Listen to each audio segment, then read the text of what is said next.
우리 오늘 함께 보실 하나님의 말씀, 우리 먼저 함께 봉독하도록 하겠습니다. 우리 계속해서 마태복음 5장 말씀입니다. 오늘은 마태복음 5장 9절 말씀, 우리 한 절만 우리 한 목소리로 크게 함께 봉독하시도록 하겠습니다. 마태복음 5장 9절 말씀 우리 함께 봉독하시도록 하겠습니다.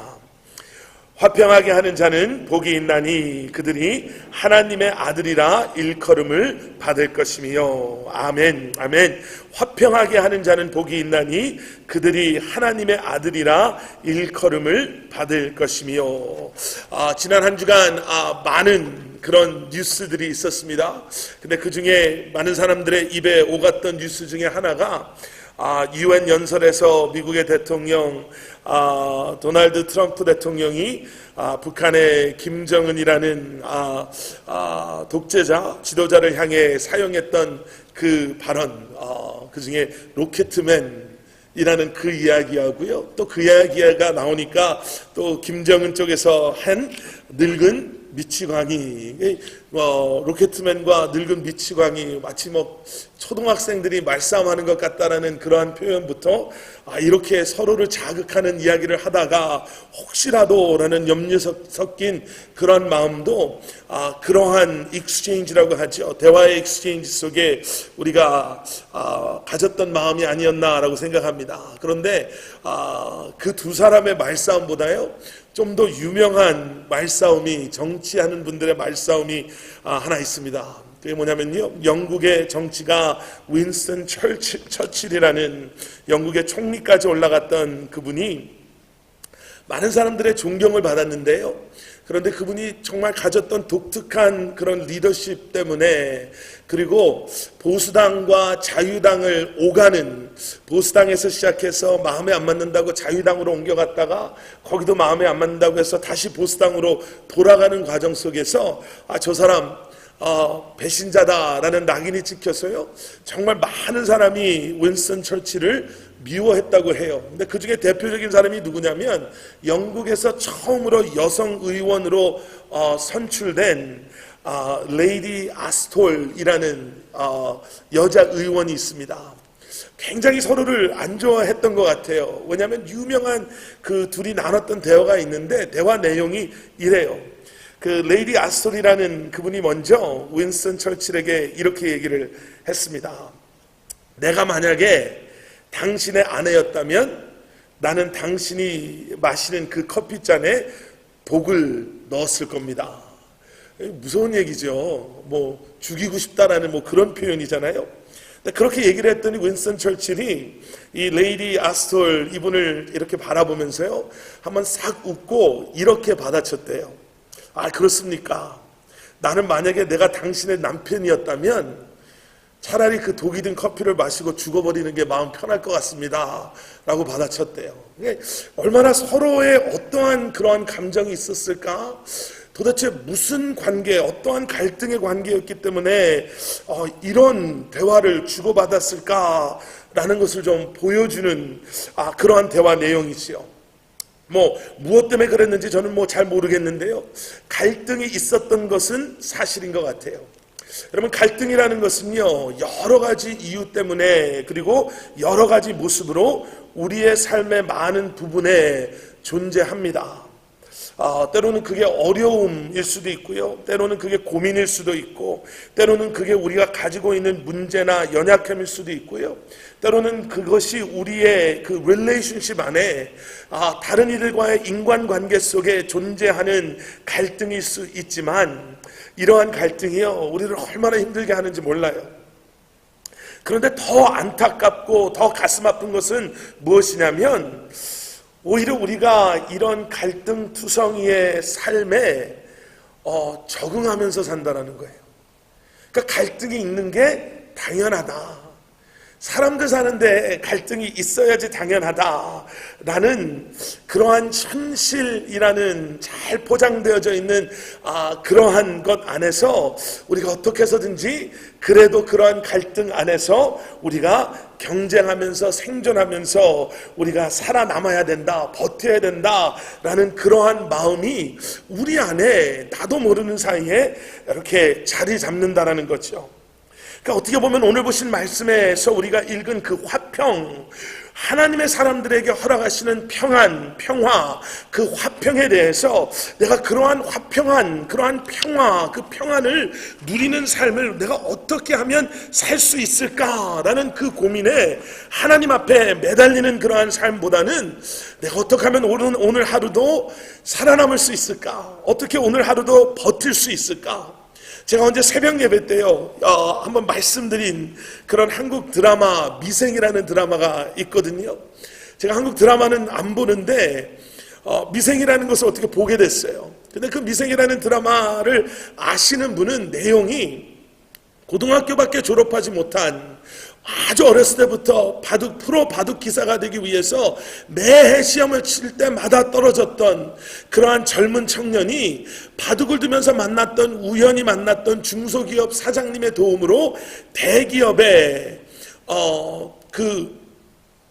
인턴 사원으로, 계약직 사원으로 입사를 하면서요, 그 안에서 받는 스트레스와 그 사람들의 무시, 그런 사람들의 조롱을 이렇게 견뎌나가는, 그러면서 한국 사회가 이렇게 치열합니다, 한국 사회라는 데가 이렇습니다 라는 것을 보여주는 그러한 드라마예요. 그걸 보면서 정말 이렇구나, 정말 한국이라는 사회는 치열하구나, 정말 한국에서 직장생활하는 것도 힘들겠지만 직장생활하면서 신앙생활하는 것도 정말 힘들겠다라는 그런 생각이 들었는데요, 그 안에 정말 많은 요즘 한국 청년들이 명대사, 거의 명언이라고 말하는 대사들이 등장해요. 근데 그 중에 하나가 뭐냐면, 그렇게 힘들게 직장생활을 하는 이 주인공 청년에게 그 직장 상사, 좀 이 청년을 도와주고 싶어하는 직장 상사가 뭐라고 말하냐면요, 우리가 일하는 이곳은 버텨야 되는 곳이야. 버티는 게 결국에는 이기는 거야. 이렇게 위로를 해주는 거예요. 위로인데 여러분 가만히 들어보면요, 그게 참 가슴 아픈 위로예요.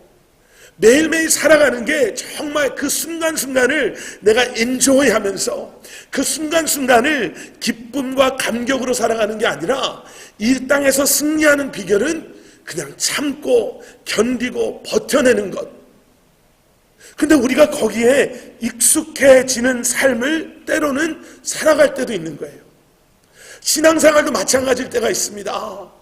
분명히 하나님의 사람에게는 평안과, 지금 오늘 우리가 보고 있는 마태복음 5장 이 앞부분에 나오는 정말 심령은 가난해도 하나님의 나라를 약속해 주시고, 애통해야 하는 마음이 있지만 하나님의 위로하심을 경험하게 하시고, 온유해서 세상 사람들에게는 무시당할 수 있지만 땅의 기업을, 하나님의 약속에 성취되어짐을, 의에 줄이고 목마른 자들에게 배부름을, 긍휼히 여기는 자들에게 긍휼히 여김받을 것을 약속하고, 순결함으로 살아가는 하나님의 사람들에게 하나님과 함께하는 삶을 약속하시면서, 오늘 우리가 보신 말씀에도요, 화평케 하는 자에게 하나님의 아들이라고 내가 너를 부를 것이다 라는 약속을 해주셨음에도 불구하고요, 때로는 신앙생활이 하루하루 버텨나가고 견뎌나가는 것과도 같은 때가 우리에게 있잖아요.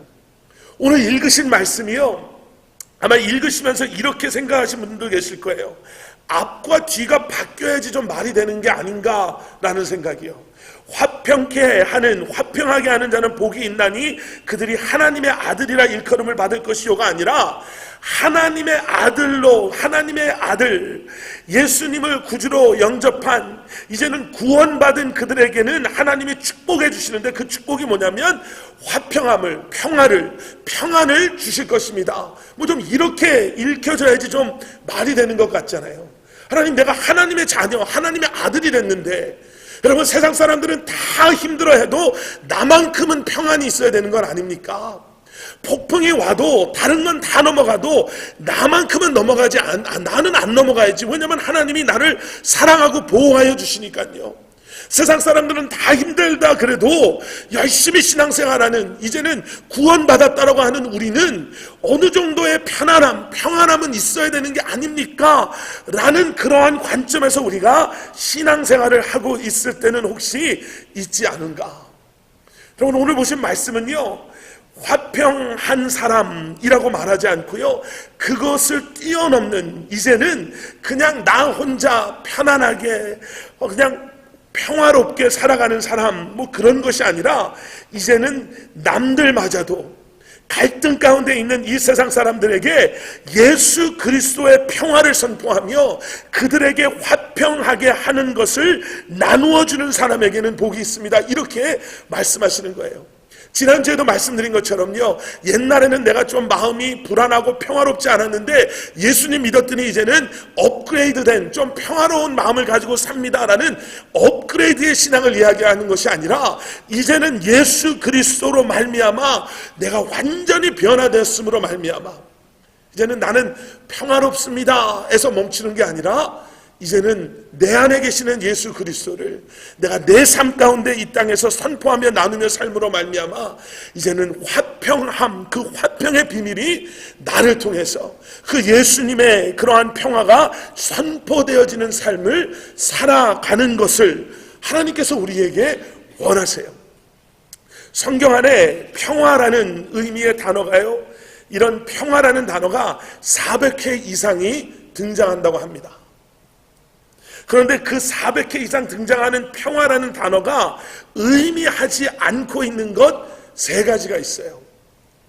그 평화라는 것 의미하지 않는 평화 3가지가 뭐냐면요, 첫째는 성경에서 말하는 평화는 활동의 부재가 아닙니다. 이게 영어로 이렇게 쓰고 제가 이제 사전 찾아서 이건 번역한 건데요, absence of activity예요. 그러니까 활동하지 않는 것. 다시 말씀드리면 난 요즘 참 평화롭습니다 라는 건 나는 분주하지 않습니다를 의미하는 게 아니에요. 영어로 표현하는 좀 슬로우 다운 해야 되겠습니다의 의미가 아니라는 거예요. 무리하지 않고 내가 좀 천천히 내가 가겠습니다를 의미하지 않는 거죠. 또 다른 평화의 의미가 아닌 것은 무엇이냐면 평화는 어려움이나 위험함이나 갈등의 부재가 아닙니다.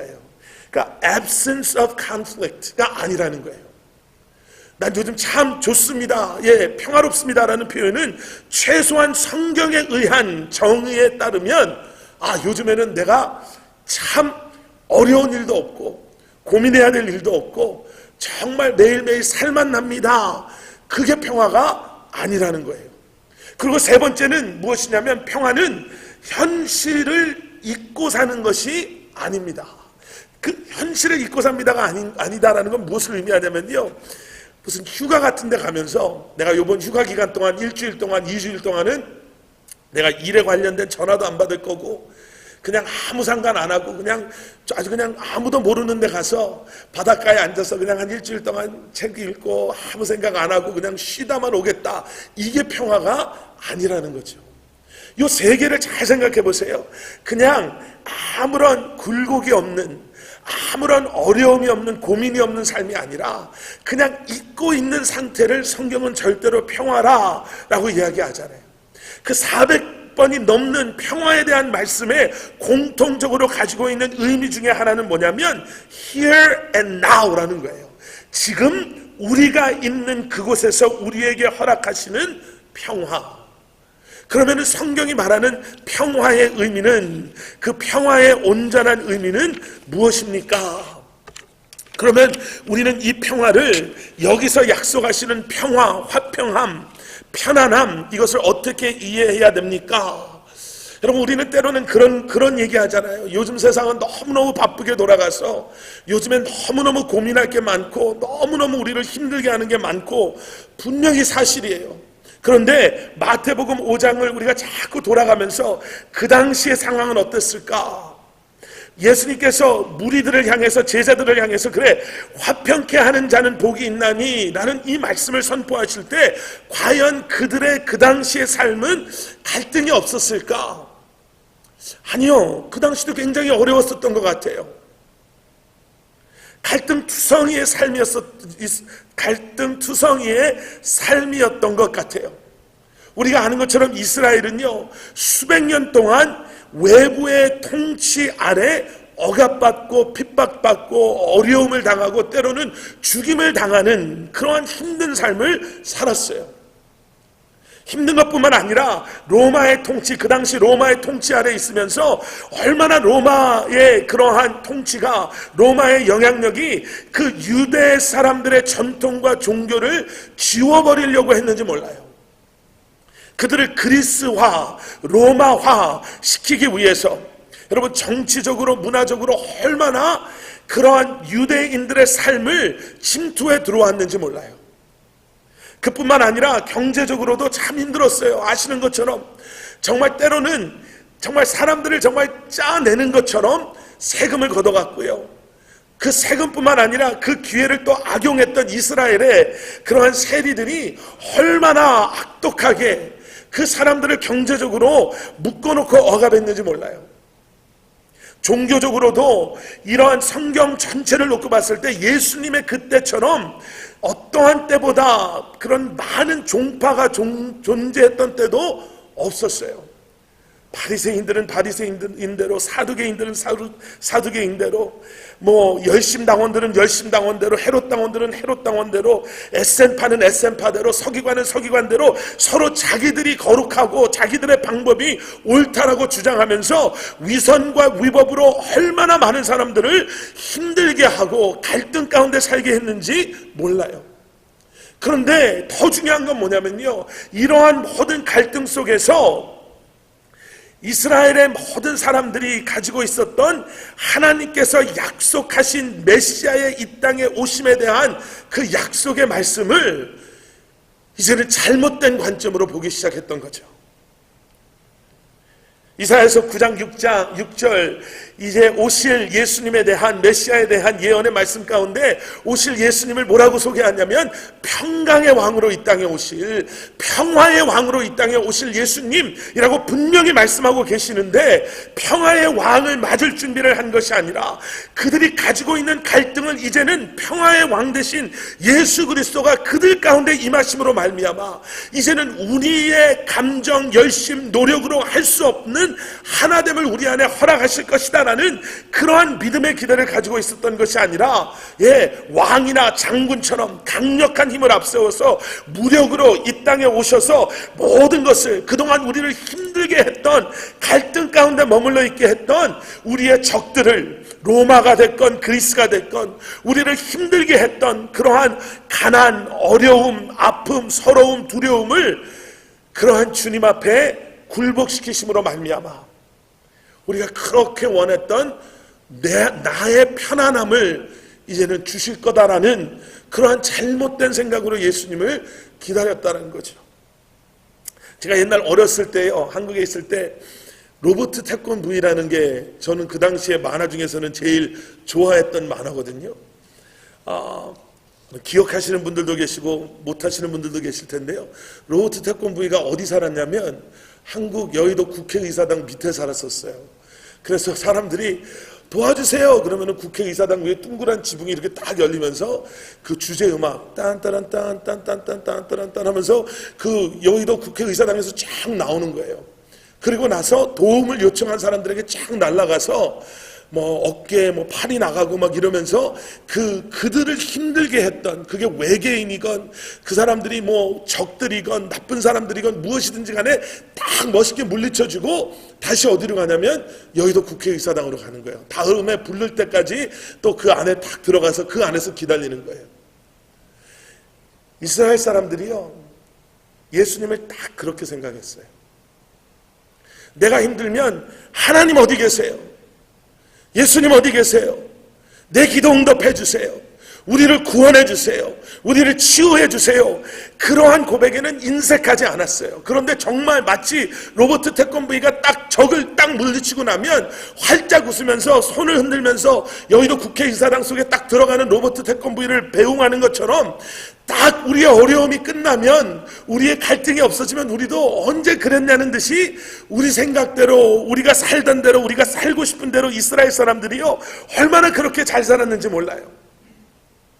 여러분, 평화라는 단어가, 많은 여러 가지 단어가 성경에 등장하는데요, 그 중에 두 가지가 우리의 가장 익숙한 평화라는 단어가 있어요. 첫 번째는 뭐냐면 팍스라는 단어예요. 여러분, 팍스 로마나라고 들어보셨죠? 팍스 로마나 그러면 로마의 평화. 그래서 로마 시대에 정말 누구도 로마를 견제할 수 없는, 정말 로마의 그러한 막강한 힘으로 말미암아 잠깐 로마에서 경험했던 그 평화를 팍스 로마나, 팍스 평화, 로마나 로마 이렇게 표현하는 단어인데요, 그 팍스라는 평화는 무엇을 의미하냐면 물질적인 만족감이나 아니면 막강한 누군가가 행사하는 법 아니면 힘으로 세상을 평정하고 얻는 평화를 팍스라고 해요. 그게 평화예요. 그런데 그 평화가 얼마나 정말 잘못된 평화냐면요, 인간의 이제 기록으로 남아있는 인류의 역사서를 다 뒤집어 보면 기록되어 있는 역사서에 나라와 나라가 협정을 맺었던 평화협정이 8,000개 이상이 존재를 한대요. 그러니까 8,000번 이상을 나라와 나라가, 그래 우리는 동맹입니다, 우리는 이제 서로 싸우지 않을 겁니다, 우리는 이제 하나 됐습니다라고 사인을 하고 함께 평화를 맺었는데, 인간의 역사의 시간을 따져봤을 때요, 정말 전쟁이 존재하지 않았던 시간은 불과 8%밖에 안 된다는 거예요. 그럼 인간의 역사 가운데 90% 이상은 끊임없이 누군가가 누구를 해하고 있었고, 끊임없이 누군가가 누군가의 갈등 가운데 서로 싸우고 있었다는 것. 과연 팍스라는 그 인간이 취할 수 있는 평화가 내 힘으로 억압하고 있는 그러한 전쟁이 존재하지 않고 있는 그 상태를 평화라고 할 수 있을까? 그런데 두 번째 평화의 단어는요, 우리가 너무나도 잘 아는 샬롬이라는 단어예요. 유대 사람들이 샬롬이라고 인사하잖아요. 만나면 샬롬, 헤어지면 샬롬. 거의 뽀뽀뽀 수준이잖아요. 만나면 반갑다고 뽀뽀뽀, 헤어지면 또 만나요 뽀뽀뽀.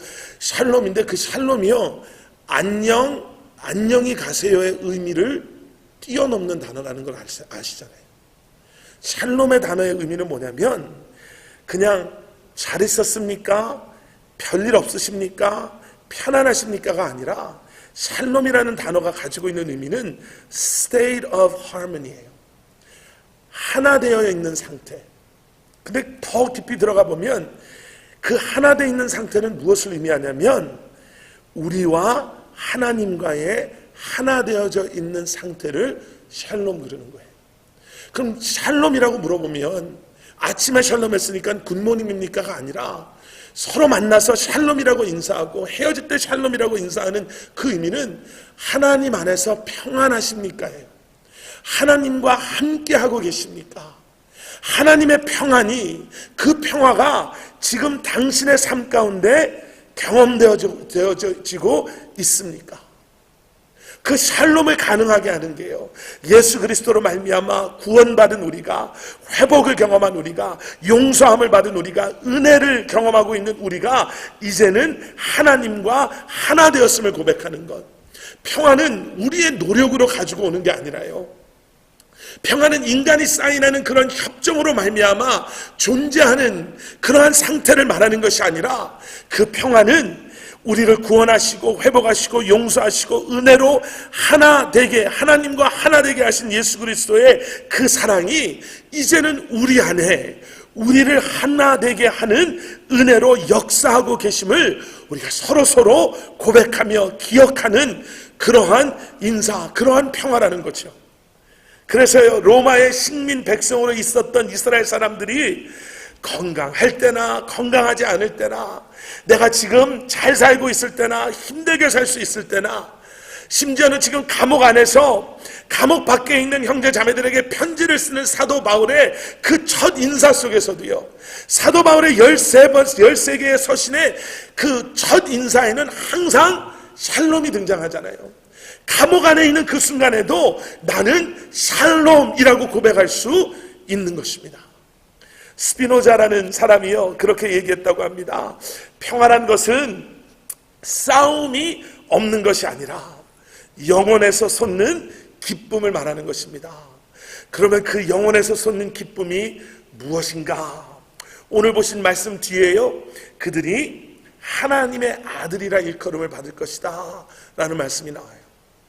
여러분, 이 말씀은요, 화평하게 하는 것이 하나님의 자녀되는 전제 조건입니다 라는 의미가 아니라 여기에 등장하는 일컬음을 받을 것이다. 영어 성경에는요 called, for they will be called sons of God, 그렇게 부르심을 받을 것이다 라는 그 called, 일컬음을 받을 것입니다 라는 그 단어가 가지고 있는 두 가지 의미를 아셔야 돼요. 첫 번째 의미는 뭐냐면 임명한다 라는 의미가 있어요. 여러분, 우리가 무엇인가의 직분에 아니면 포지션에 임명을 받을 때요, 임명과 함께 항상 같이 오는 게 있어요. 그 자리에 합당한 권위가 따라와요. 대통령이면은 대통령의 권력, 권위가, 정치를 하는 사람이면 그 사람이 할 수 있는 범위 안에서의 권위가 따라오는 거죠. 하나님의 아들 됩니다 라는 것은 무엇을 의미하냐면, 우리가 이 땅에서 하나님의 아들로서의 그러한 은혜와 능력과 권위를 이렇게 수여받음으로 말미암아 우리가 정말 이 갈등 충만한 이 세상에서 하나님의 아들로서의 역할, 그러한 삶을 감당할 수 있는 은혜를 누리게 됩니다. 그것이 우리의 기쁨이죠. 지금까지는 그렇게 못 살았거든요.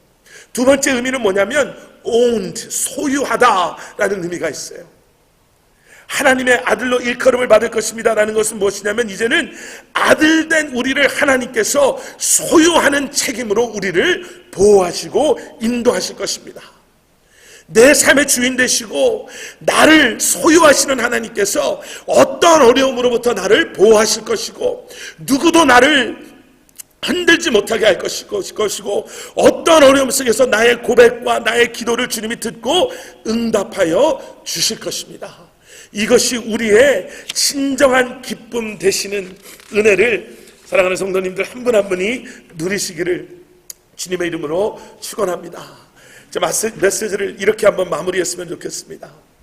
오늘 이 말씀을 마무리하면서요, 우리가 두 가지 질문을 한번 해봤으면 좋겠어요. 하나는 뭐냐면, 화평에 대한 이야기를 하면서 여러분, 하나님과 화평의 관계 속에 계십니까? 에베소서 2장 3절에서요 이렇게 분명하게 말씀하고 계세요. 뭐라고 말씀하시냐면, 아직 예수님을 내 구주로 고백하지 않았다면, 에베소서 2장 3절의 말씀은요, 그런 우리를 하나님의 진노의 자녀다라고 이렇게 얘기해요. 죄의 노예, 심판의 대상, 평강의 왕 되신 주님과 우리가 화평, 내가 주님을 내 구주로 고백하지 못했다면요, 하나님께서 약속하시는 이 화평은 우리가 경험할 수 없는 하나님의 자녀들에게 허락하신 은혜예요. 오늘 일부 예배 때도 제가 그렇게 말씀드렸습니다. 그런데 굿뉴스가 있어요. 그래서 이게 복음이에요. 진노의 자녀로 밖에 남을 수 없는 우리를, 그런 우리가 아직 진노의 자녀 되었을 때, 죄의 노예 되었을 때, 심판의 대상 되었을 때 예수님께서 우리를 위해서 이 땅에 오셨어요. 내가 페이해야 되는 죄의 그 페이먼트를 십자가에서 나를 대신해서 내어주심으로 말미암아 하나님과 at war with God, 하나님과 전쟁 가운데 있었던 우리를 하나님의 자녀로 화평한 가운데 나아가게 하시는 줄 믿습니다. 예수님을 구주로 고백하시는 그러한 믿음의 고백이, 그 은혜가 여러분들 삶 가운데 있기를 주님의 이름으로 축원합니다. 두 번째는요, 지금 이 평화를 누리고 그리고 선포하는 삶을 살고 계십니까?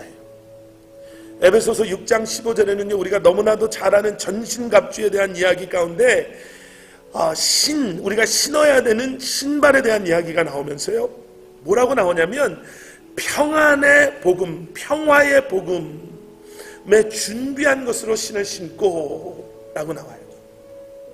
고린도후서 5장 18절에는 그리스도로 말미암아 우리를 자기와 하나님과 화목하게 하셨다. 그럼 여러분, 우리가 평화를 누리는 방법은요, 딱 한 가지로, 오늘 보신 말씀은 두 가지로 딱 정의가 되는 거예요. 첫째는 복음이에요. 복음 밖에 평화는 없어요. 복음 밖의 평화는 아까 말씀드린 평화라고 생각할 수 있지만 성경에서는 그건 평화가 아니다. 휴가 끝나죠. 지금 안 분주할 수 있지만 분주함이 없는 삶은 오래가지 못해요.